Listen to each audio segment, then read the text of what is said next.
ದಕ್ಷಿಣ Africa ವಿರುದ್ಧದ ಏಕದಿನ ಸರಣಿಯಲ್ಲಿ ಫಾರ್ಮ್ನ ಉತ್ತುಂಗದಲ್ಲಿದ್ದ ಟೀಂ ಇಂಡಿಯಾ ಮಾಜಿ ನಾಯಕ ವಿರಾಟ್ ಕೊಹ್ಲಿ ಇದೀಗ ದೇಶಿ ಅಂಗಳಕ್ಕೆ ಬಹಳ ವರ್ಷಗಳ ಬಳಿಕ ಕಾಲಿಡಲು ಸಜ್ಜಾಗಿದ್ದಾರೆ. ಪ್ರಸ್ತುತ ನಡೆಯುತ್ತಿರುವ ವಿಜಯ್ ಹಜಾರೆ ಟ್ರೋಫಿಯಲ್ಲಿ ಆಡಲು ಕಿಂಗ್ ಕೊಹ್ಲಿ ಸಜ್ಜಾಗಿದ್ದಾರೆ.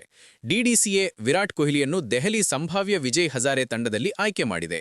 ವಿರಾಟ್ ಕೊಹ್ಲಿ ಮಾತ್ರವಲ್ಲದೆ ರಿಷಬ್ ಪಂತ್ ಕೂಡ ದೆಹಲಿ ತಂಡದ ಸಂಭಾವ್ಯ ಆಟಗಾರರಲ್ಲಿ ಒಬ್ಬರಾಗಿದ್ದಾರೆ.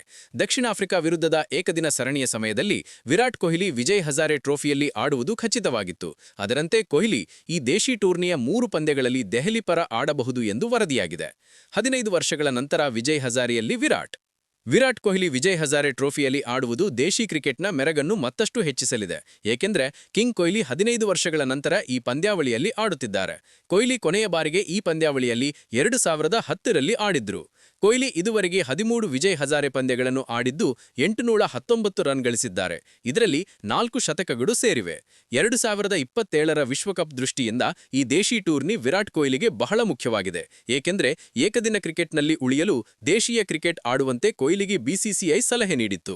ಆ ಪ್ರಕಾರ ಕೊಹ್ಲಿ ಇದೀಗ ಈ ಟೂರ್ನಿಯಲ್ಲಿ ಆಡಲಿದ್ದಾರೆ.